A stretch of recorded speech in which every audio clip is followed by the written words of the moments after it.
तर मित्रांनो, आज आपण चालू करणार आहोत करंट इलेक्ट्रिसिटी।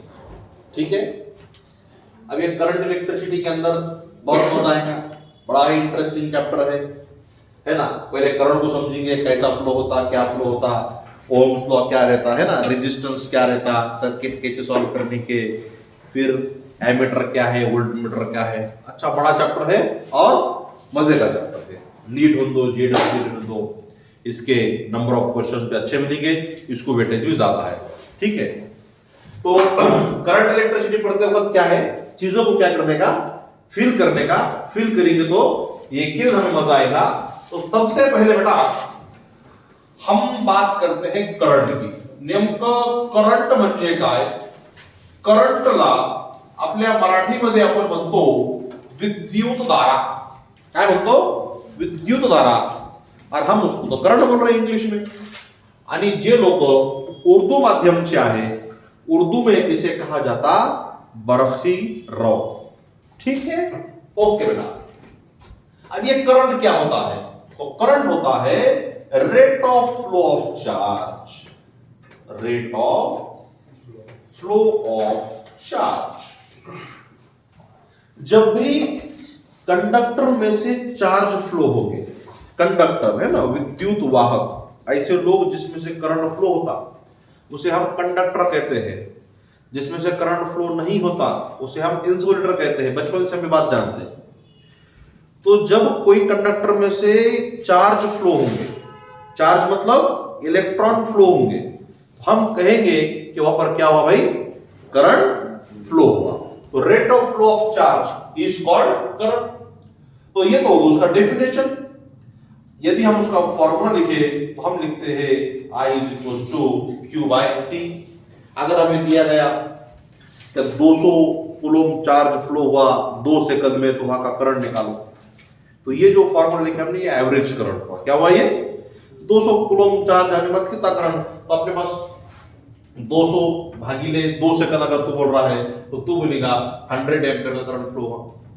20 सेकंड अगर लगते हैं तो 10 एम्पियर का करंट फ्लो हुआ। बराबर है। तो करंट क्या है बेटा, rate of flow of charge. ठीक है, इसका एक दूसरा फॉर्मूला आता, वो दूसरा फॉर्मूला है I is equal to D Q by D T, है ना। इसका मतलब क्या है, rate of flow of charge. लेकिन इससे हमें मिलेगा इंस्टंटेनियस करंट। क्या मिलेगा, इंस्टंटेनियस करंट। डेरिवेटिव लेंगे तो हमको हमेशा क्या मिलता, इंस्टंटेनियस मिलता। ओके, तो rate of flow of charge is called current, I equals to Q by T. यदि वहां पर इलेक्ट्रॉन फ्लो हो रहे तो हम क्यू को क्या लिख सकते, एन ई लिख सकते। क्या लिख सकते बेटा, एन ई। तो Q equals to N E upon T और I equals to D Q by D T. इतने चीजें हम करंट के बारे में याद रखेंगे। करंट का अगर हमें यूनिट अगर लिखना है तो क्या होगा इसका यूनिट बेटा, तो SI unit coulomb per second, charge per unit time. Coulomb per second को हम प्यार से क्या कहते हैं, एम्पियर कहते हैं। क्या कहते हैं, एम्पियर। तो SI यूनिट हुआ ampere. It is a fundamental quantity, it is a fundamental physical quantity. पढ़ते ना अपन, यूनिट्स एंड मेजरमेंट के टाइम पढ़े थे। फंडामेंटल फिजिकल क्वांटिटी कौन से, mass, length, time, temperature, electric current, amount of substance, luminous intensity, है ना। इसी के रूप में अपन लिखते हैं डायमेंशन फॉर्मूला। क्या लिखते हैं, तो अभी तक अपने को फोर्स का अगर डायमेंशन लिखना था हम लिखते थे mass into acceleration, m1 l1 t minus 2। अभी तक हम किसके रूप में लिखते थे, m l t के रूप में। थर्मल फिजिक्स जब हम पढ़े तब थीटा आया। अब यहां से आगे जब भी हम डायमेंशन लिखेंगे हमको क्या मिलने वाला है, उसमें इलेक्ट्रिक करंट में मिलेगा, क्योंकि बेटा it is a fundamental physical quantity. तो कोई भी चीज का हमारे फिजिक्स में हम डेफिनेशन पढ़ रहे हैं, फार्मूला पढ़ रहे हैं, यूनिट पढ़ रहे हैं, डायमेंशन पढ़ रहे हैं, और आखिर में बोलते हैं वेदर ये स्केलर है या फिर वेक्टर है। अभी ये पहचानना है कि हमारा ये जो करंट है ये स्केलर क्वांटिटी है या फिर वेक्टर क्वांटिटी है। तो देख भाई, मान लीजिए मेरे पास एक पॉइंट है जहां पर इधर से एक वायर आ रहा, और इस वायर से मान लीजिए 2 एम्पियर का करंट आ रहा, इधर से एक वायर आ रहा, इससे 1 एम्पियर का करंट आ रहा। और इधर जो करंट जाएगा फिर वो करंट कितना रहेगा, इधर से 1 आया इधर से 2 आया, तो क्या इधर 3 एम्पीयर का करंट जाएगा, तो ये हुआ 3 एम्पीयर का करंट। सिंपली हम क्या कर रहे हैं, उसको ऐड कर रहे हैं। हमने ऐसा करें क्या, यहां का यदि हमको अगर करंट निकालना है I इक्वल टू, तो अंडर रूट ऑफ 1 का स्क्वायर प्लस 2 का square plus 2 into 1 into 2 into cos theta, resultant का फॉर्मूला लगाएंगे हमने नहीं, दो वेक्टर का रिजल्टेंट निकालने के लिए हम रिजल्टेंट यूज करते हैं, लेकिन करंट के केस में हम रिजल्टेंट का फॉर्मूला यूज कर रहे हैं क्या, नहीं कर रहे। इसका मतलब क्या हुआ बेटा, इसका मतलब ये हुआ क्या करंट वेक्टर क्वांटिटी नहीं है, करंट को हम सिंपली ऐड कर रहे हैं, 2 + 1 3। हम बोल सकते कि जो करंट है बेटा ये करंट स्केलर क्वांटिटी है। कौन सी क्वांटिटी है, स्केलर क्वांटिटी। अच्छा, लेकिन ये 1 एम्पियर का अगर डायरेक्शन हम इधर करते हैं तो फिर ये कितना होगा, 2 आया 1 गया, तो ये कितना बचा 1 एम्पियर। अरे यार, जैसा इसका डायरेक्शन चेंज हुआ तो इसका वैल्यू चेंज हुआ, मतलब हमारा भाई साहब ये जो करंट है ये भले ही डायरेक्शन पे डिपेंड ना हो, ये भले ही स्केलर हो, लेकिन अलग दिशा होने से इसका वैल्यू भी क्या हो गया, चेंज हो गया। अगर डायरेक्शन चेंज होगा तो वैल्यू भी क्या होगा, इसका चेंज होगा। मग आपण शिकलो होतो अशा भौतिक राशी ज्यांना डायरेक्शनची गरज नाहीये तरी देखील डायरेक्शन मुळे त्यांच्यामध्ये बदलाव होत असेल तर अशा राशींना आपण काय म्हटलं होतं, टेन्सर फिजिकल क्वांटिटी म्हटलं होतं। काय म्हटलं होतं, टेन्सर फिजिकल क्वांटिटी। इससे पहले हमने इसका एग्जांपल क्या पढ़ा था, मोमेंट ऑफ इनर्शिया। रॉड का मोमेंट ऑफ इनर्शिया पे कितना, ml²/12, एंड पे ml²/3, बीच में 7 ml²/48। वही रॉड है, वही मास है, वही लेंथ, लेकिन अलग अलग दिशा में मोमेंट ऑफ इनर्शिया अलग अलग है। तो moment of inertia is a tensor quantity, current भी क्या हुआ, टेंसर क्वांटिटी हुआ। यदि आपको पूछता है कि करंट स्केलर है या वेक्टर है, तो वो वाले केस में हम क्या बोलेंगे बेटा, करंट स्केलर है। अगर टेंसर का ऑप्शन वहां पर है हम क्या बोलेंगे, फिर current is a tensor physical quantity. आई बात समझ में। तो करंट के बारे में हम जब तक पढ़े, करंट बोले तो क्या, rate of flow of charge I equal to Q by T। Charge अगर इलेक्ट्रॉन के फॉर्म में मूव हो रहा तो Q इक्वल टू हम क्या लिखेंगे, यदि अपॉन T लिखेंगे। I equal to dQ by dt। यहाँ पे हमको मिलेगा इंस्टेंटेनियस करंट। यदि चार्ज अपने को वेरिएबल दिया तब हम ये वाला फॉर्मूला यूज करेंगे, इसका यूनिट एम्पियर है और हमने बोले it is a fundamental quantity, correct. तो ये होता है भाई करंट। अब हम पढ़ने जा रहे हैं कि ये जो करंट है ये किस प्रकार से फ्लो होता है ना। तो चलो, ऐसे लोग जिसमें से करंट फ्लो होता है हम उसे कंडक्टर कहते हैं। तो ये एक कंडक्टर है और ये कंडक्टर के अंदर लाखों करोड़ों अरबों खरबों अनंत असंख्य असे इलेक्ट्रॉन याच्यामध्ये आहे, खूप जास्त आहे। ये तकरीबन 10⁻23 इलेक्ट्रॉन पर सीसी इतनी इनकी संख्या रहती, बहुत ज्यादा रहती। अच्छा, आता हे जे इलेक्ट्रॉन आहेत ह्यांची जी मर्जी, ह्यांचा कोणच मालक नाही बघा। याच्या मनात जिकडे येईल हा तिकडे जाऊ राहिला, त्याचा कोणी मालक आहे का, नाही। मग ज्याचा कोणी मालक नसतो आपण त्याला काय म्हणतो, तुकार म्हणतो। काय म्हणतो, तुकार। बगैर शिक्षणाची डिग्री टुकार है ना। तो ये सभी के सभी इलेक्ट्रॉन टुकार है। हमारे फिजिक्स में हम ये टुकार लोगों को बोलते हैं फ्री इलेक्ट्रॉन और मोबाइल इलेक्ट्रॉन। हे जे सर्व इलेक्ट्रॉन आहे त्यांना म्हणायचं फ्री इलेक्ट्रॉन और मोबाइल इलेक्ट्रॉन। तो ये तो जिधर मर्जी उधर जा रहे, मतलब बिल्कुल गैस मॉलिक्यूल की तरह बिहेव कर रहे। हमारी जो हम काइनेटिक थ्योरी ऑफ गैसेस पढ़े, हमने उसमें थ्योरी पढ़े गैस की, क्या पढ़ते हम बेटा उसमें, क्या गैस मॉलिक्यूल्स रैंडमली मूव होते, उनकी इधर मर्जी उधर, और वो जिस वेलोसिटी से मूव करते गैस मॉलिक्यूल उनकी वेलोसिटी को हमने आरएमएस वेलोसिटी बोले थे, वीआरएमएस। तो ये भी वैसा मूव कर रहे। तो वीआरएमएस का फॉर्मूला क्या रहता, √3kT/m।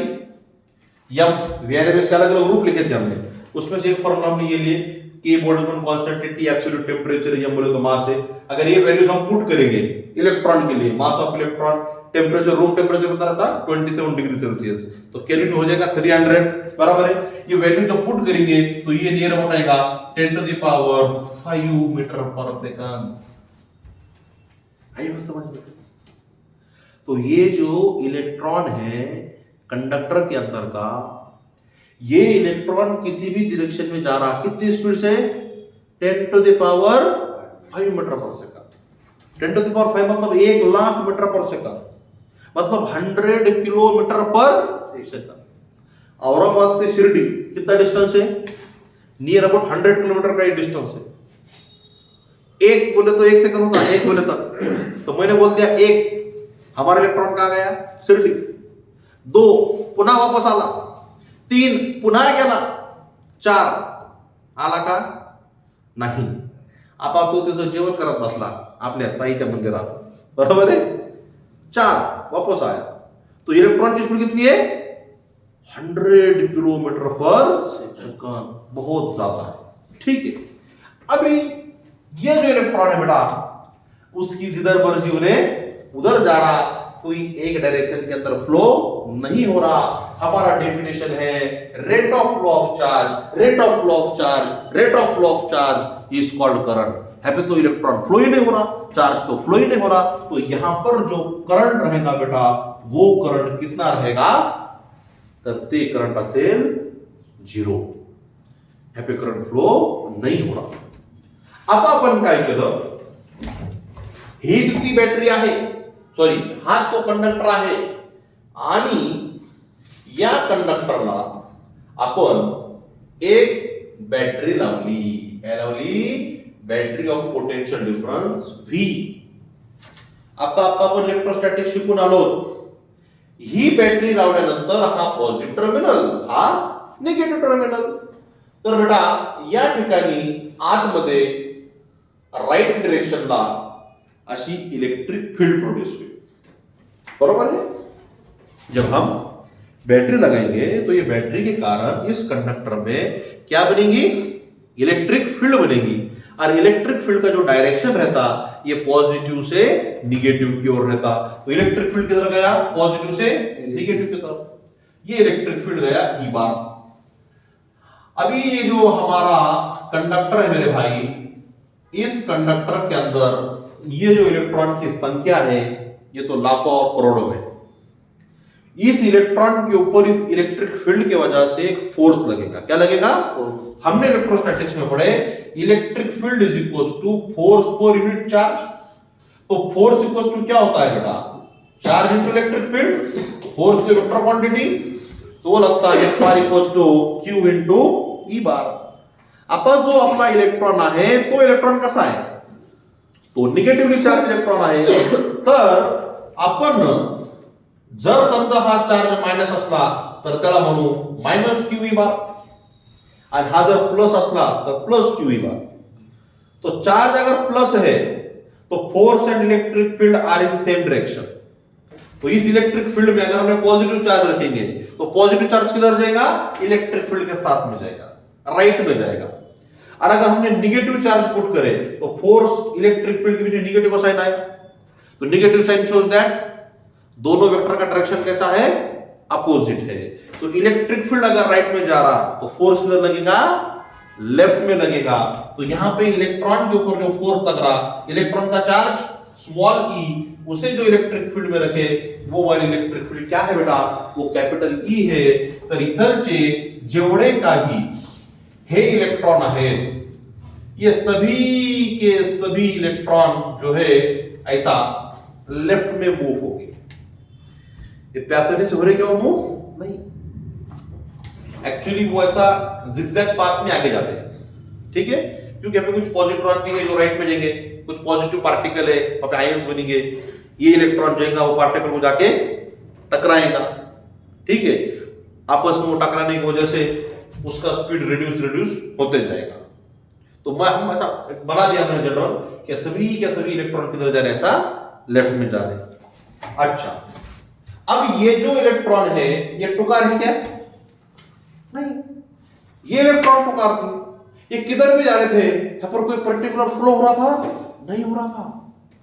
नाउ हे सर्व का सर्व इलेक्ट्रॉन एका पर्टिक्युलर डायरेक्शन मध्ये फ्लो होत आहे. तो फ्लो आणि rate of flow of charge लाच आपण काय म्हणतो?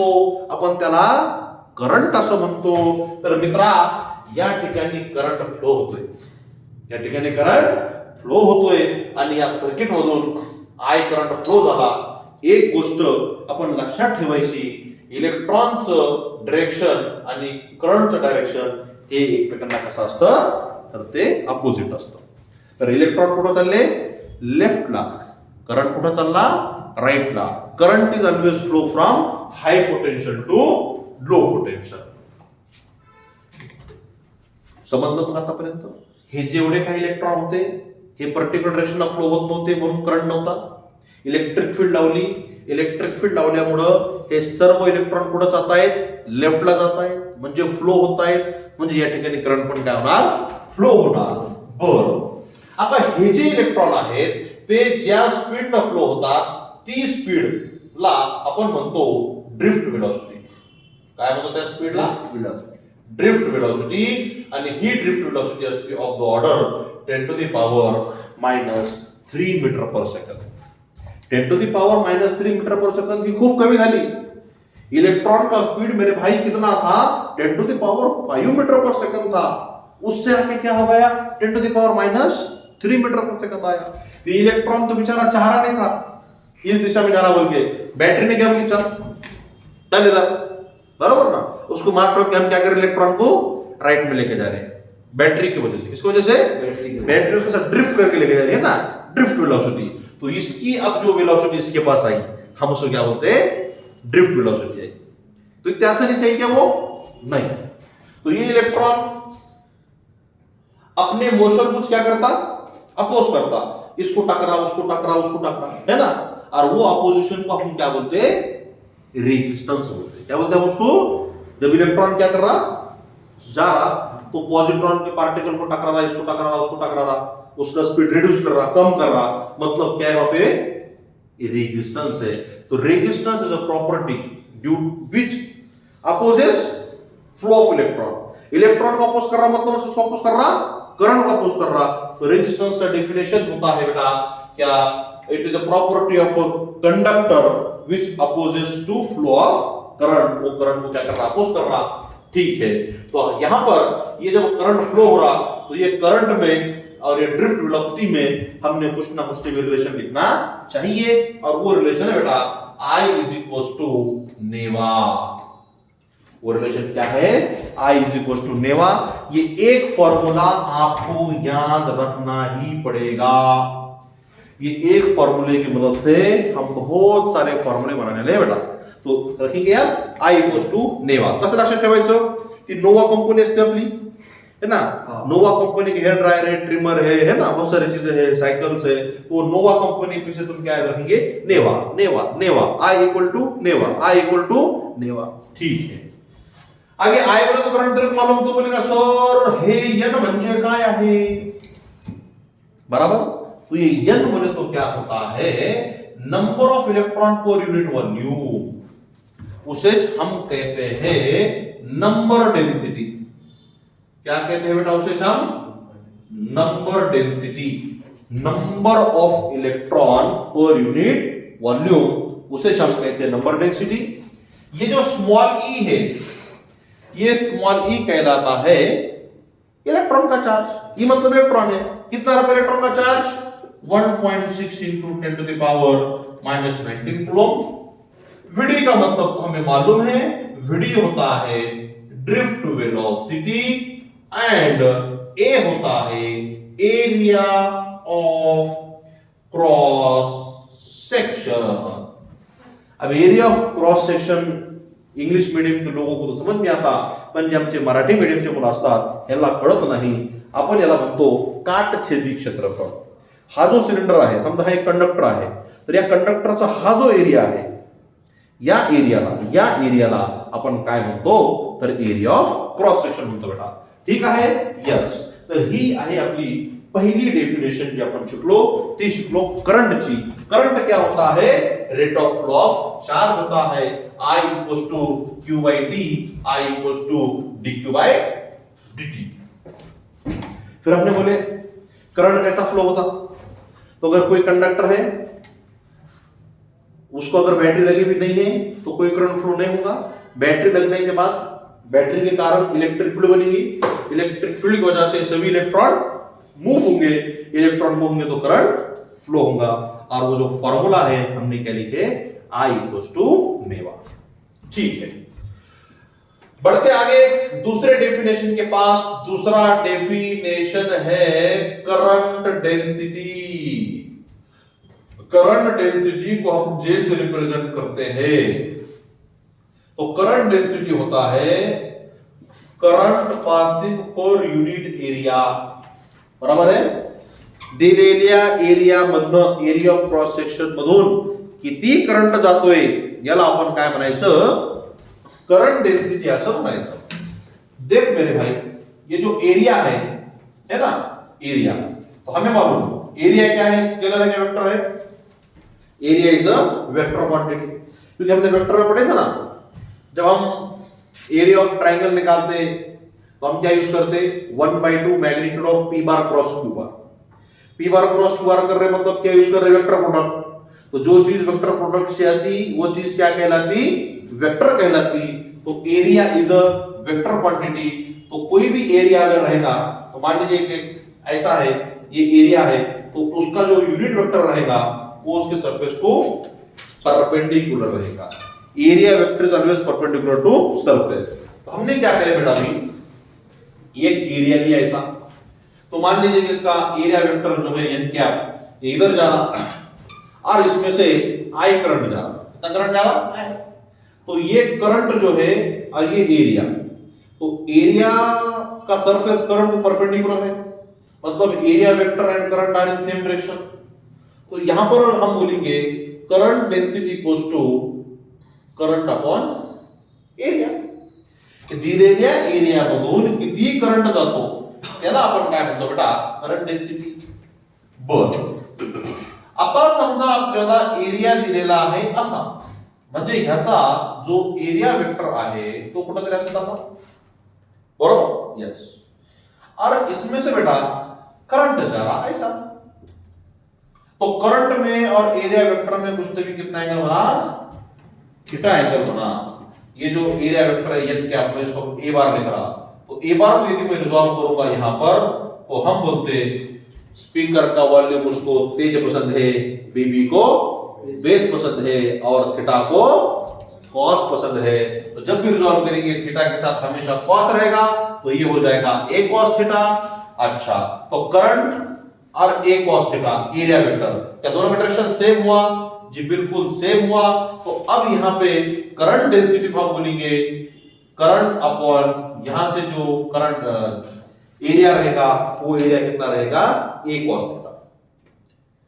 अच्छा, यहां से अगर तुमने करंट बनाए तो बनेगा J into a cos theta. बराबर.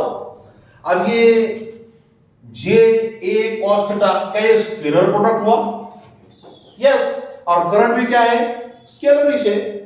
हाँ, वो टेंसर है, पर टेंसर से पहले क्या है? वो स्केलरिश है ना.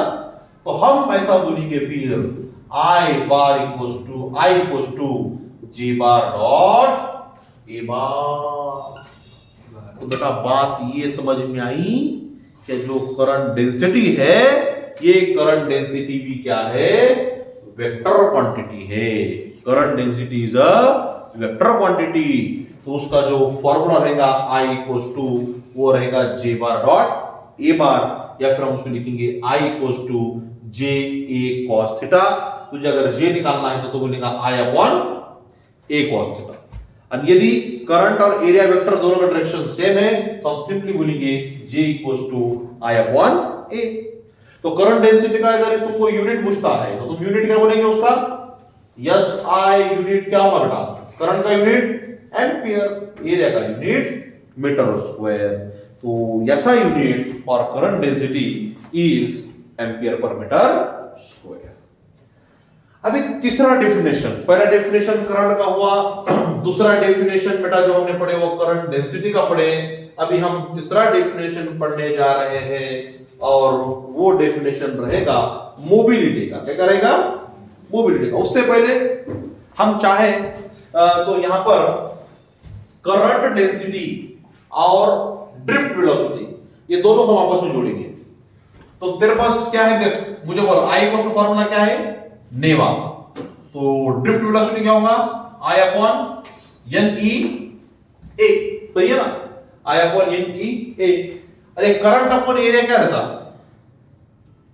Current upon area J, current density. तो VD equals to J upon N E. So this is relation between drift velocity and current density. VD equals to G upon N. ठीक। Now our next heading mobility. Mobility इसको हम mu से represent करते हैं। Mobility उसके नाम में ही छिपे हुआ है। मोबिलिटी मतलब मूविंग एबिलिटी, इलेक्ट्रॉन की मूव होने की एबिलिटी। अब ये इलेक्ट्रॉन मूव हो रहा कितना हो रहा बेटा? हो रहा। ये इलेक्ट्रॉन मूव हो रहा कितने की स्पीड से? ड्रिफ्ट स्पीड से, ड्रिफ्ट वेलोसिटी से। तो मोबिलिटी होता है ड्रिफ्ट वेलोसिटी। उसको ड्रिफ्ट किसने करा? इलेक्ट्रिक फील्ड ने करा। तो मोबिलिटी हुआ बेटा VD अपॉन E। तेरे पास ड्रिफ्ट वेलोसिटी का भी फॉर्मूला है, तेरे पास E भी है। हम जब कैपेसिटर पढ़े तो कैपेसिटर में हम क्या बोलते थे? Electric field is equals to dV by dr। तो ये dV मतलब potential difference.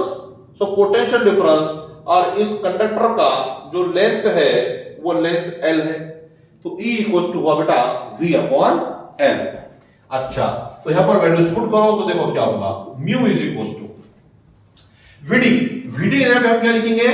I upon N E A is whole divided by, हम E की जगह पे लिखेंगे potential difference divided by length V by L।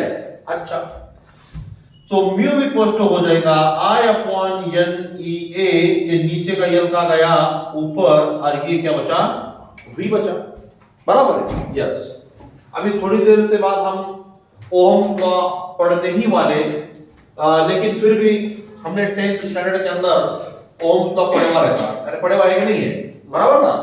तो ओहम्स लॉ क्या मेरे भाई? ओहम्स लॉ होता है V equal to IR, where R is resistance of a conductor। तो म्यू को हम लिखेंगे I upon N E A into L upon V equals to IR। I get cancel।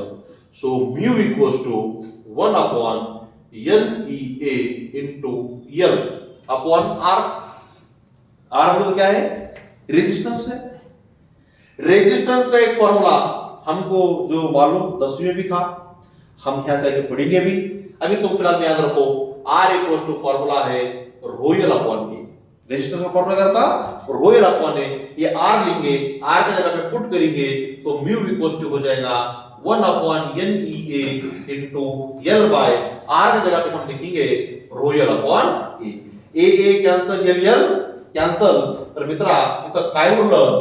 1 upon N E आणि रो उरलं। So this is a relation between mobility and resistivity। ये जो अपने formula लिखे ना R equals to rho L by A, तो ये जो रो है, ये रो क्या कहलाता? रेजिस्टिविटी कहलाता। अब वो रेजिस्टिविटी क्या है हम पढ़ेंगे। कैसा? जब रेजिस्टिविटी पढ़ेंगे तो ये फॉर्मूला जब प्रूफ करते नहीं आएगा, है ना? इसलिए मैं तुमको अभी प्रूफ करके दिया। हम ये फॉर्मूला पे और बोलेंगे तो रो इक्वल्स टू यहां से हमें मिलेगा एन ई अपॉन म्यू। तो rho is inversely proportional to mu. अच्छा, तेरा दिल बोलेगा सर मेरे को जो है तो इसको करंट डेंसिटी के फॉर्म में लिखने का है। तो करंट डेंसिटी के फॉर्म में अपने म्यू का कुछ फॉर्मूला पढ़े क्या? नहीं। तो करंट डेंसिटी के फॉर्म में हम उसको लिख सकते नहीं। ठीक है? यस। तो rho equals to 1 upon N e mu. तो देख भाई, हमने अभी तक कितने डेफिनेशन पढ़े? सबसे पहले क्या पढ़े? Current I equals to Q by T या फिर dQ बाई dt। दूसरी चीज पढ़े हमने कि करंट कैसा फ्लो होता है। है ना, और करंट फ्लो होने के बाद हमने उसका फॉर्मूला पढ़े I इक्वल्स टू नेवा, बराबर है। फिर V is drift velocity, I equals to नेवा पढ़ने के बाद हमने पढ़े current density, current density is current per unit area I upon A, current density के बाद हमने पढ़े मोबिलिटी। अब हम जो पढ़ने जा रहे, हम पढ़ने जा रहे रिलैक्सेशन टाइम। अब हम क्या पढ़ेंगे, रिलैक्सेशन टाइम, या फिर इसे टाइम ऑफ रिलैक्सेशन भी कहा जाता है।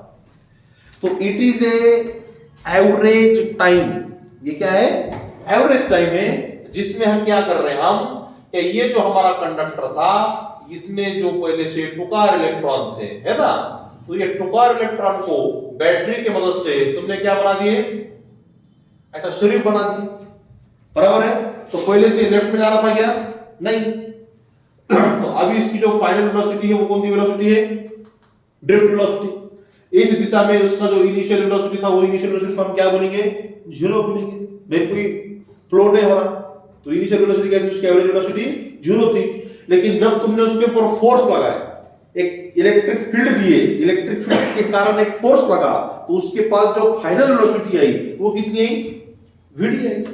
अब हम उसको बोलेंगे, हमने जो एक्सेलरेशन दी वो एक्सेलरेशन कितना दी, तो हमने उसके ऊपर जो फोर्स लगा इलेक्ट्रॉन के ऊपर, वो फोर्स कितना लगा है, E इंटू ई, ये फोर्स क्या रहता, मास इंटू एक्सेलरेशन। तो एक्सेलरेशन क्या होगा मेरे भाई, E अपॉन m, हमने E अपॉन m इतना एक्सेलरेशन उस इलेक्ट्रॉन को दिए।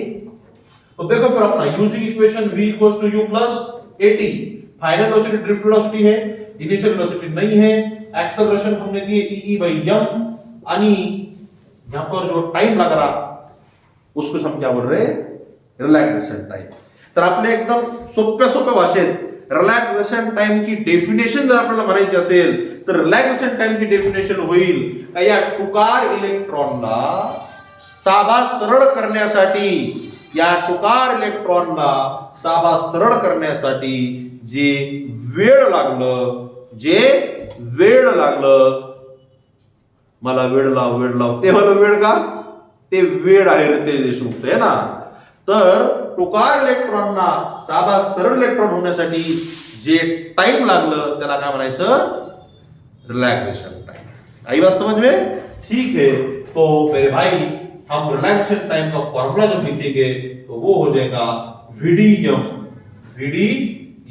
Upon E। So this is a formula for relaxation time, tau equals to VD मतलब क्या, drift velocity, VDM upon E। तो बोलेगा सर ये जो drift velocity upon electric field है ये तो म्यू है, तो सही है, यहां पर पुट कर दे तो tau equals to mu m upon E, tau equals to mu m upon E। तू और बोलेगा सर, मैं बोलूंगा क्या, तो तू बोलेगा सर म्यू तो NE रो है, 1 अपॉन NE रो, तो पुट कर दे तो म्यू की जगह पे लिखेंगे 1 अपॉन NE रो इनटू, है ना, 1 अपॉन NE रो इनटू m अपॉन E। तो बेटा फाइनल हमें जो आंसर मिलेगा रिलैक्सेशन टाइम का वो क्या मिलेगा, m upon NE square rho. ठीक है।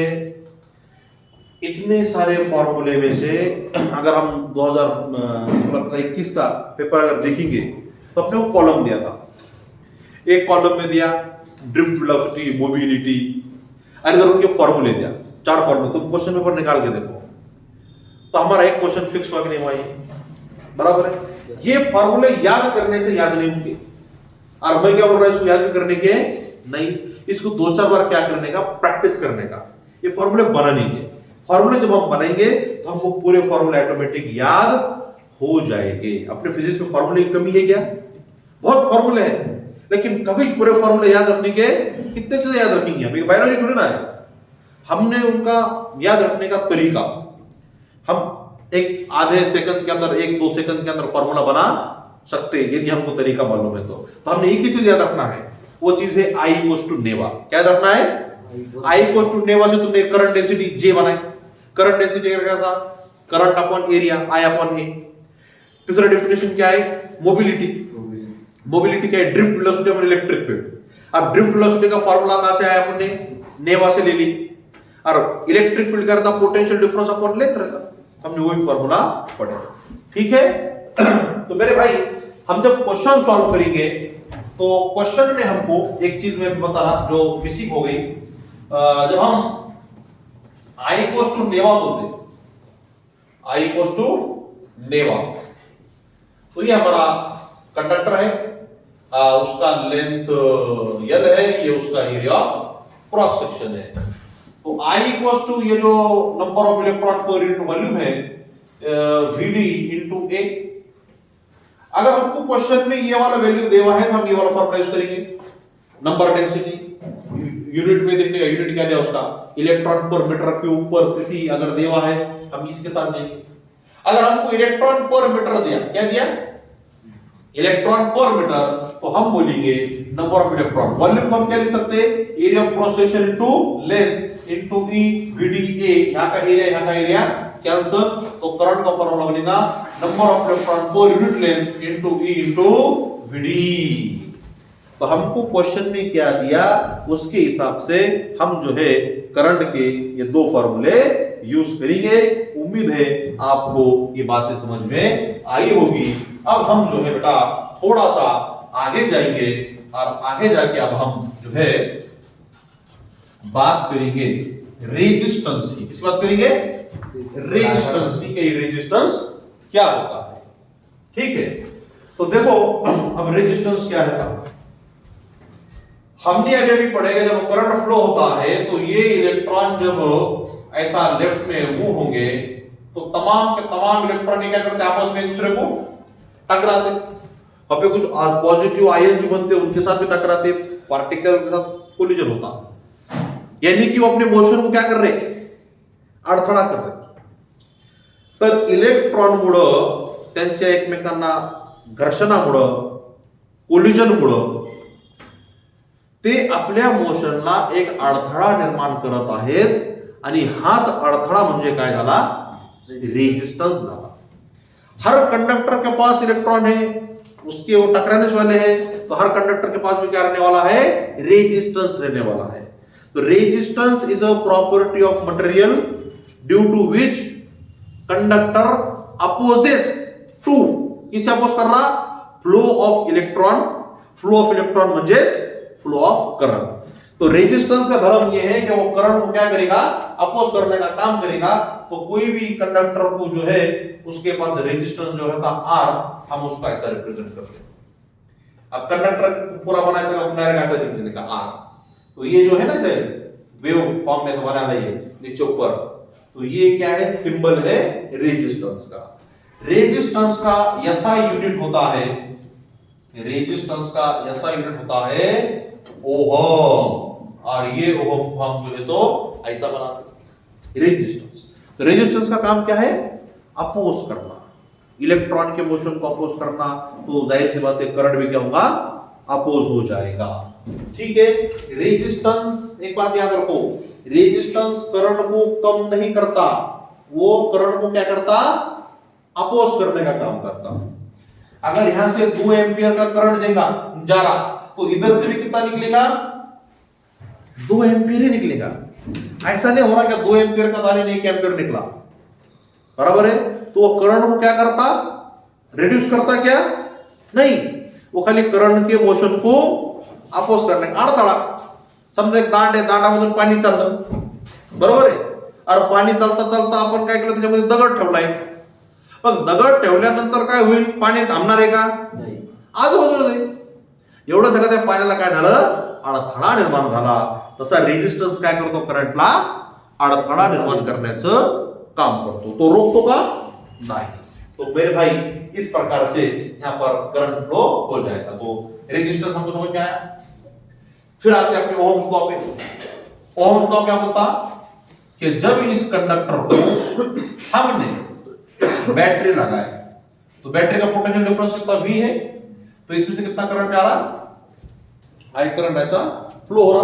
करंट कैसा फ्लो होता हमने ये भी पढ़े, रेजिस्टेंस कैसा प्रोड्यूस होता हमने ये भी पढ़े, बराबर है।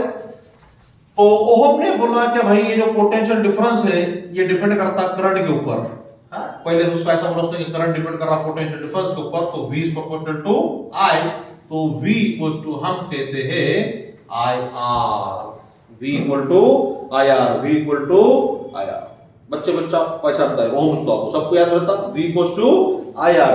ऐसे कंडक्टर जो ओहम्स का लॉ ओबे करते उसे कहते हैं ओहमिक कंडक्टर, और ऐसे लोग जो ओहम के लॉ को ओबे नहीं करते हैं उसे कहा जाता नॉन ओहमिक कंडक्टर। ठीक है, तो जितने भी कंडक्टर है सभी के सभी ओहम्स लॉ को फॉलो करते हैं। तो जब उनका VI ग्राफ निकालते हैं तो उनका ग्राफ हम क्या करते हैं, ऐसा लीनियर निकालते हैं। ठीक है, लेकिन जो नॉन ओहमिक कंडक्टर रहते तो उनका जो ग्राफ रहता VI कैरेक्टरिस्टिक का, वो ग्राफ ऐसा रहता। और ये वाले जो कंडक्टर है इनका एग्जांपल है सेमी कंडक्टर। कोणते कंडक्टर? Semiconductor. मग हे असे का वागतात, यांचा ग्राफ असा का येतो, हे सगळं आपण कोणत्या चॅप्टर मध्ये शिकू? सेमी कंडक्टर या चॅप्टर मध्ये शिकू। सध्या आपण त्याला काय शिकायचं, नुसतं रेजिस्टन्स करंट कंडक्टर बद्दल शिकायचं, म्हणून तुम्ही ओहमिक कंडक्टर कडे लक्ष ठेवायचं। अगर आपने को एखादा ग्राफ दिया, आपने ग्राफ दिया V वर्सेस I, क्या दिया? V वर्सेस I, और उसका दिया पे एंगल था 30 डिग्री, और बोला कि ये ग्राफ पे से ये कंडक्टर का रेजिस्टेंस निकालो, तो तुम क्या बोलेंगे? V upon R equals to V upon I equals to R, मतलब V अपॉन I मतलब dy बाई dx। उसका अपन निकालने का फिर स्लोप, क्या निकालने का? तो जब भी तुम VI ग्राफ का स्लोप निकालेंगे तो वो स्लोप बेटा तुम्हारे को क्या देने वाला है? वो स्लोप तुम्हारे को रेजिस्टेंस देने वाला है। तो उम्मीद है आपको ये रेजिस्टेंस समझ में आया होगा। हम अब नेक्स्ट डेफिनेशन के पास जाते। हमारी नेक्स्ट डेफिनेशन है रेजिस्टिविटी। हमारी नेक्स्ट डेफिनेशन क्या है? अब रेजिस्टिविटी। आपने रेजिस्टेंस पढ़े ना, रेजिस्टिविटी को हम क्या करते हैं, ऐसा रो से रिप्रेजेंट करते हैं। आपण लिखे ना रो, रेजिस्टिविटी का तुम्ही है ना, लिखे रो रेजिस्टिविटी। तर लक्षात ठेवायचं, हा एक कंडक्टर आहे, त्याची लेंथ L आहे आणि त्याचं रेजिस्टन्स किती आहे समजा R आहे, और उसका जो एरिया ऑफ क्रॉस सेक्शन है वो area of cross section A है। तो भाई इसका जो रेजिस्टेंस रहता वायर का, ये रेजिस्टेंस डायरेक्टली प्रोपोर्शनल टू होता है length of wire, and this resistance is inversely proportional to area of cross section of wire. तो हमारी जैसी क्या आदत है, हम प्रोपोर्शनलिटी साइन हटाकर इक्वल टू लिखेंगे दोनों कंबाइन करके। तो चलो मैं इसको एक स्टेप बढ़ा देता, दोनों कंबाइन करो तो ये क्या हो जाएगा बेटा, L बाई A। तो R is equal to rho L upon A, where बेटा ये जो रो है ये कहलाता रेजिस्टिविटी। ठीक है, R equal to rho L by A। 5-10 minute पहले अपन ये फॉर्मूला पीछे लिखे थे, हमको रिलेशन बनाना था इसलिए। तो रेजिस्टेंस का फॉर्मूला क्या हो गया, रो L बाई A। तो रो का फॉर्मूला क्या हो जाएगा फिर रो का, तो रो इक्वल टू हो जाएगा RA अपॉन L। तो रेजिस्टिविटी का तुमको अगर SI यूनिट लिखना हो तो तुम क्या लिखेंगे? SI यूनिट रेजिस्टेंस का यूनिट ओहम, एरिया का यूनिट मीटर स्क्वायर, लेंथ का unit metre, metre metre get cancel, तो बेटा इसका यूनिट हुआ ओहम मीटर। क्या हुआ उसका यूनिट? Ohm metre. रेजिस्टिविटी ये कांस्टेंट है फॉर गिवन मटेरियल के लिए। मैंने अगर बोला कॉपर का मटेरियल रेजिस्टिविटी इतना इतना है तो उतना ही रहेगा, कभी चेंज होगा क्या? नहीं। It is a property of material. जैसा density is a property of material था, उसी प्रकार से resistivity is a property of a material. ठीक है, वो अलग अलग मटेरियल के लिए अलग अलग होगा, लेकिन सेम मटेरियल है, वायर है, उसको वायर को तुम खींच रहे तो भी उसका रेजिस्टिविटी चेंज नहीं होगा। It is a constant for given material. यदि तुमसे कहा गया कि इस रेजिस्टिविटी का डायमेंशन फॉर्मूला बोलिए, तो हम बोलेंगे dimension of resistance into dimension of length. तो लेंथ का डायमेंशन तो बहरहाल हमें मालूम कितना है, आर है। अब ये रेजिस्टेंस को अपन क्या लिखेंगे, तो रेजिस्टेंस को अपन लिखेंगे फिर V इक्वल्स टू IR रहता, V इक्वल्स टू IR, तो R इक्वल्स टू क्या हो जाएगा बेटा, VI, और ये बेचारा L एज इट इज।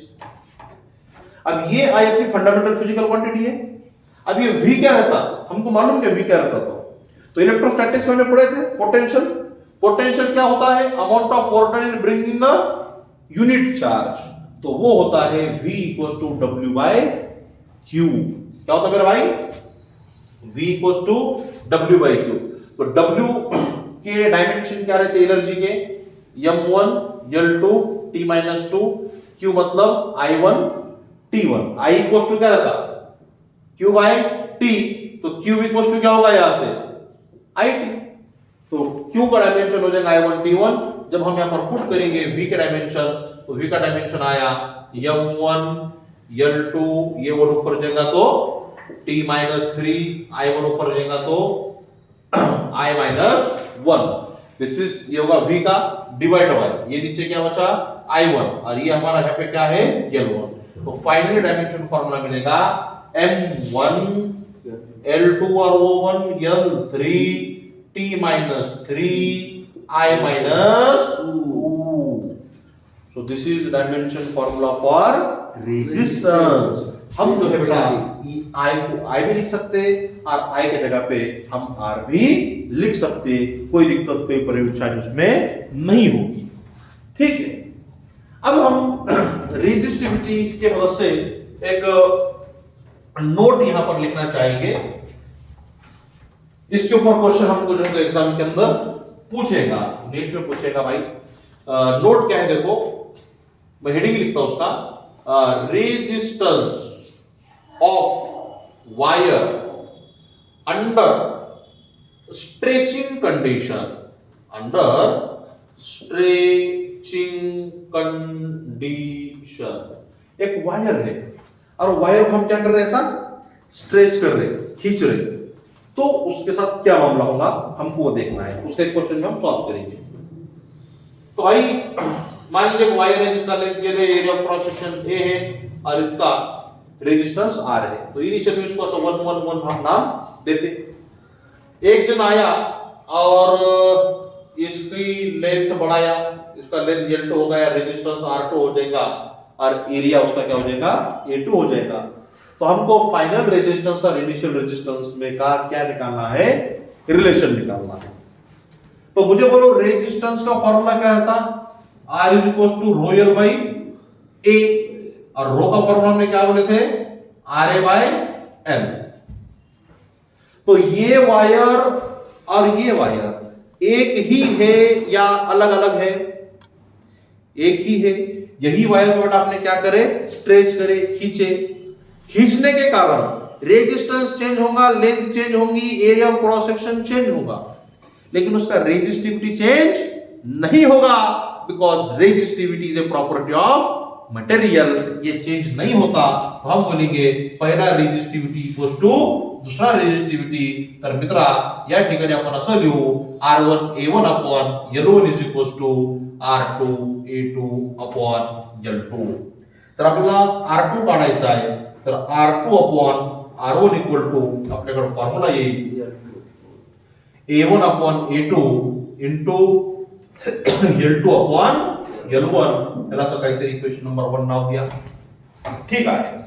आता सुरुवातीला या वायरचं जेवढं व्हॉल्यूम होतं, आता देखील त्याचं व्हॉल्यूम तेवढंच आहे, त्याची लेंथ वाढली मात्र त्याचा व्हॉल्यूम हा चेंज झालेला नाही। तर आपण म्हणू initial volume is equal to final volume. Initial volume काय असतं, A1 L1 और फाइनल वॉल्यूम क्या रहेगा A2 L2। यहां से भाई मेरे हम L2 अपॉन L1 को लिख सकते A1 अपॉन A2। ही व्हॅल्यू घ्या, तुमच्या इक्वेशन 1 मध्ये पुट करा, तुमची इक्वेशन 1 काय होईल, R2 upon R1 equals to A1 upon A2 जागी मित्रा तू काय लिहिणार, L2 अपॉन L1 लिहिणार इनटू L2 अपॉन L1। मग हे काय झालं रे, R2 upon R1 equals to L2 upon L1 ब्रॅकेटचा whole square, that is resistance is proportional to L का स्क्वायर। जनरली क्या होता है, resistance is proportional to L, length के प्रोपोर्शनल होता है।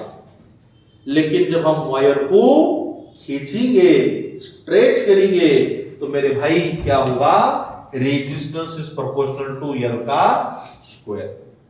अगर क्वेश्चन में लेंथ के बारे में नहीं दिया, हमको एरिया के बारे में दिया, किसके बारे में दिया, तो L2 by L1 की जगह पे तुम क्या लिखेंगे, दूसरा कंडीशन। अगर हमको क्वेश्चन में L के इसमें नहीं होना, A के इसमें रिलेशन होना, तो A के इसमें रिलेशन क्या बनेगा, R2 upon R1, R2 upon R1 equals to L2 by L1 को तो क्या लिखेगा, A1 by A2, तो ये हो जाएगा A1 by A2 का whole square, that is resistance is inversely proportional to A का स्क्वायर। तो जो नॉर्मल कंडीशन है, जब वायर को हमने खींचे गया नहीं, तब resistance is proportional to length, resistance is inversely proportional to area. लेकिन जैसा हम वायर को खींचेंगे या फिर कंप्रेस करेंगे, तो resistance is directly proportional to L square and resistance is inversely proportional to area का स्क्वायर। ठीक है, तो इफ मान लीजिए, क्या इधर का जो तो अपनी मेट लीजिए, इफ R2 हमें निकालना है एक वायर का, और आपको क्वेश्चन से निकाल, if resistance of wire is 10 ohm, its length is increased, if the wire is stretched such that its final length becomes 3 times its initial length, then what will be its new resistance। ऐसा question हमको आएगा। तभी तुमको मैं एक shortcut का general formula बना के देता, क्या मान लीजिए कि भाई if L2 n times L1 हुआ, हमारे फॉर्मूले में क्या बनेगा, R2 upon R1 equals to L2 by L1 bracket का होल स्क्वायर। L2 क्या है, n टाइम्स L1 है, अपॉन L1 का स्क्वायर, L1 L1 कॅन्सल, म्हणजे हे काय उरलं रे, R1 तिकडे गेल्यानंतर R2 is N1 square R1, है ना। ये फॉर्मूला आप याद रखिए, R2 is equals to N square R1। अब देख क्वेश्चन में कितने टाइम्स बढ़ा, 3 टाइम्स, मतलब n का वैल्यू कितना हो गया, 3। तो हम बोलेंगे R2 इक्वल्स टू 3 का स्क्वायर इनटू इनिशियल में रेजिस्टेंस कितना था, 10, 3 चा वर्ग 9, 9 10 90, झालं, संपलं, tata bye bye see you. तर अतिशय शॉर्टकट फॉर्म्युला आम्हाला या ठिकाणी भेटलेला आहे, बरोबर आहे। तो जनरली क्या रहता है, resistance directly proportional to length, inversely proportional to area, but under stretching condition resistance is proportional to L square and inversely proportional to area का square. Resistivity is a property of material, अलग अलग material के अलग अलग है, same material के लिए same रहेगी। ये सिर्फ और सिर्फ टेम्परेचर पे डिपेंड करती, वो कैसी डिपेंड करती हम जो है उसको भी अब पढ़ेंगे। ठीक है, तो टेम्परेचर के ऊपर रेजिस्टिविटी एक फॉर्मूला है उसका, वो फॉर्मूला अगर हम याद रखेंगे तो तुमको भी चीजें आसानी होगी। हमने ये पढ़े थे कि ये कंडक्टर है और उसके अंदर ये इलेक्ट्रॉन है, ये इलेक्ट्रॉन आपस में टकराने के कारण क्या होगा, वहां पे रेजिस्टेंस पैदा होगा, इलेक्ट्रॉन एकमेकांना टकरतायत, आदळतायत, म्हणून तुझं काय झालं, रेजिस्टेंस तयार झालं। तो अगर हमने इसको टेम्परेचर दिए, क्या दिए, टेम्परेचर, तो ये इलेक्ट्रॉन के पास पहले से इतनी ज्यादा स्पीड थी, वो पहले से दूसरे को उड़ा मार रहे, दूसरे पार्टिकल को टकरा रहे, तुमने उसको टेम्परेचर दिए तो उनके पास और एनर्जी आएगी, और ज्यादा मारे जाएंगे वो, तो और ज्यादा लोगों के साथ टकराएंगे, जितना ज्यादा टकराएंगे उतना रेजिस्टेंस बढ़ेगा, रेजिस्टेंस बढ़ेगा, टेम्परेचर दे रहे रेजिस्टेंस बढ़ रहा, टेम्परेचर दे रहे रेजिस्टेंस बढ़ रहा। तो यहां से हम क्या समझ में आया, कि if we increase temperature resistance also increase, resistance भी क्या होता, बढ़ता। और जैसा कि अपन थर्मल फिजिक्स जब पढ़े थे तो वहां पर हम फॉर्मूले बनाते थे, final length equals to initial length in bracket 1 plus alpha delta theta. उसी प्रकार से मेरे भाई हम यहां पे भी फॉर्मूला बनाएंगे रेजिस्टेंस का। तो वहां पे छोटी सी हेडिंग लिखो, effect of temperature on resistance, है ना।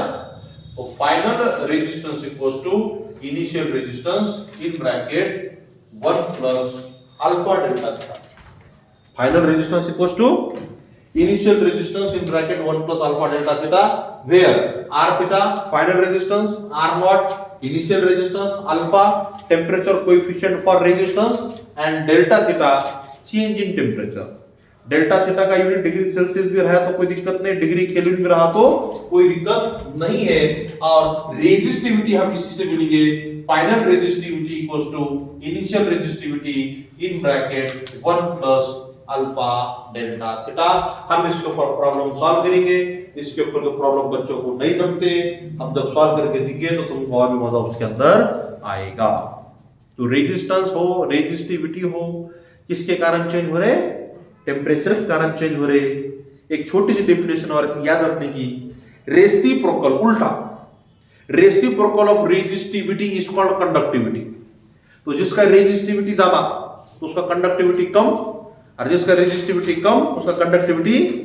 रेजिस्टेंस बोले तो अपोज करना, तो रेजिस्टेंस ज्यादा रहेगा तो करंट ज्यादा जाएगा, क्या करंट कम जाएगा। तो रेजिस्टेंस का इनवर्स क्या हो जाएगा? कंडक्टेंस। रेजिस्टिविटी का रेसिप्रोकल क्या होगा मेरे भाई? कंडक्टिविटी हो गया। ठीक है, अभी हम जो है थोड़ा सा आगे बढ़ेंगे और हमारी नेक्स्ट हेडिंग रहेगी कलर कोड। क्या रहेगी? कलर कोड बड़ा इंपॉर्टेंट है।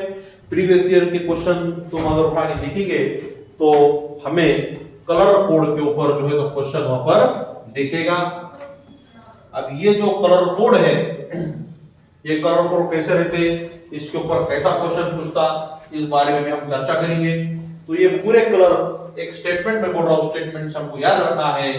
वो स्टेटमेंट क्या है?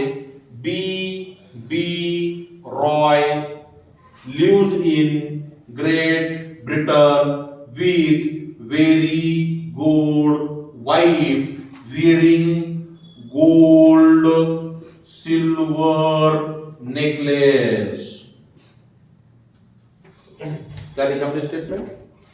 B Roy lives in Great Britain with very good wife wearing gold silver necklace। तो पहला कलर कौन सा था? ब्लैक, उसके बाद brown, red, orange, yellow, green, blue, violet, grey, white. तो मेरे भाई इतने कलर हमको याद ही रखना पड़ेंगे। ठीक है, अब ये याद रहेंगे तो इसके ऊपर का कौन सा भी क्वेश्चन आने दो, वो क्वेश्चन हम क्या करने वाले, बराबर हम उसको अटेम्प्ट कर सकते, कोई परेशानी तुम्हारे ऊपर होने वाली नहीं है। तो हमने यहां पर सबसे पहले क्या लिखे? कलर। कलर के बाद हमको जो याद रखना है वो याद रखना है उसका कोड याद रखना है बेटा, कोड। तो कोड होता 0 1 2 3 4 5 6 7 8 9। हर वक्त कोड है, इनके कोड नहीं है। कोड के बाद हम याद रखेंगे मल्टीप्लायर। क्या चीज आती है? मल्टीप्लायर। तो इसका multiplier 10 to the power 0, 10 to the power 1, 10 to the power 2, 10 to the power 3, 10 to the power 4, 10 to the power 5, 10 to the power 6, 10 to the power 7, 10 to the power 8, 10 to the power 9। ठीक है? अच्छा, ये होगा multiplier. Multiplier के बाद रहेगा, वो रहेगा टॉलरेंस। क्या रहेगा? टॉलरेंस। और ये जो टॉलरेंस है ये गोल्ड और सिल्वर के पास ही होता है। ये टॉलरेंस मतलब 5%, यहाँ का टॉलरेंस 10%, अगर कोई कलर नहीं है तो वो वाला टॉलरेंस 20%। ठीक है? कलर कोड जो छोटे छोटे इंस्ट्रूमेंट रहते हैं, रेडियो जिसके अंदर किट रहती सेमीकंडक्टर की, तो वायर के ऊपर क्या रहता है? देखो ऐसा कलर का एक बैंड रहता, लपटे वाला, अलग अलग कलर का। तो वो कलर पे से हम पहचानते हैं कि इसका रेजिस्टेंस कितना होगा। अब इसका क्वेश्चन कैसा आएगा? वो बोलेगा find resistance for given colour code. और तुमको कलर कोड दिया, तुमको दिया मान लीजिए रेड, येलो, वायलेट, सिल्वर। एक बात याद रखना, हमको जो क्वेश्चन में कलर देगा वो एक तो 4 देगा नहीं तो 3 देगा। कितने देगा? 4 नहीं तो 3, 4 नहीं तो 3, 5 भी दे, 6। हम जब आगे का फिजिक्स पढ़ेंगे तो बहुत सारे कलर कोड आपको मिलेंगे, पण सध्या आपल्या परीक्षेमध्ये आपल्याला जे येतील ते किती येतील? 4 कलर कोड येतील किंवा 3 येतील। तो आखिर सबसे पहले क्या करने का, आखिर का देखने का, आखिर शेवट का कौन सा कलर है। तो लास्ट का कलर देखने का क्या, ये सिल्वर है। आखिर का कलर हमेशा एक तो सिल्वर रहेगा नहीं तो गोल्ड रहेगा। क्या रहेगा? सिल्वर में तो गोल्ड, ये रहेगा नहीं तो रहेगा नहीं। तो जब सिल्वर है तो आखिर के कलर का लेते बेटा हम टॉलरेंस। क्या लेते हैं हम उसका? टॉलरेंस। उससे पहले जो कलर है इसका हम लेते मल्टीप्लायर। क्या लेते इसका? और ये जो बचा रहे इसका हम क्या लेंगे? कोड लेंगे। अगर और यहाँ कलर आ गया तो उसका भी हम क्या लेंगे? कोड। तो 3 भी आ सकते हैं, लेकिन जनरली अपने जो किताबों में दिखेंगे तुमको एक 4 दिखेंगे नहीं तो 3 दिखेंगे। अच्छा, तो बोल फिर आप, ये दोनों का कोड क्या है? रेड और येलो का? रेड का कोड 2 है, येलो का कोड 4 है, 24।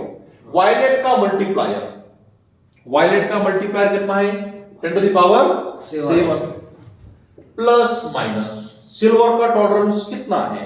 तो सिल्वर का टॉलरेंस 10% है। ये हो गया हमारा उसका आंसर। तो 24 into 10 to the power 7 का 10%, तो उसको तू ऐसा लिख सकता 24 plus 2.4 into 10 to the power 7 ओम। ये जो प्लस और माइनस 10% रहता ना, एक तो क्या करने की, ये वाले वैल्यू में इतना बढ़ाओ या फिर उसमें कम करो, प्लस एंड माइनस। 24 प्लस और माइनस, इसका 10% हुआ कि नहीं हुआ? ये वाले वैल्यू का ये वाला वैल्यू बराबर है।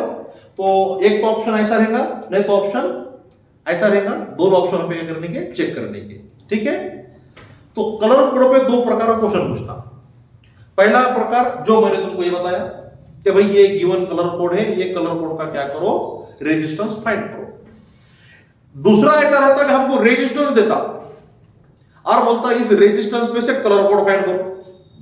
तो हमने ऐसा लिखने का, फिर इसके रिगार्डिंग हमने क्या करने की? करस्पॉन्डिंग कलर कोड देखने के और वो कलर कोड को आपको फाइंड करना पड़ेगा। आई बात समझ में? यस। तो ये भाई हमारा इनिशियल पार्ट 1 है करंट इलेक्ट्रिसिटी का। जनरली लोगों को ये बड़ा बोरिंग लगता, पर हमने इसमें बोर होने का नहीं। इससे हमको एक क्वेश्चन कलर कोड से मिल सकता, चाहे करंट डेंसिटी, ड्रिफ्ट वेलोसिटी, ये वाले जो हमने डेफिनेशंस पढ़े यहां से मिल सकता। करंट इलेक्ट्रिसिटी का सबसे इंटरेस्टिंग पार्ट 2 है और वो पार्ट 2 हम नेक्स्ट क्लास में पढ़ेंगे, जिसमें हम grouping of resistance, series combination, parallel combination and circuit जो है तो सॉल्व करेंगे। So with this we stop here, we will continue in our next lecture.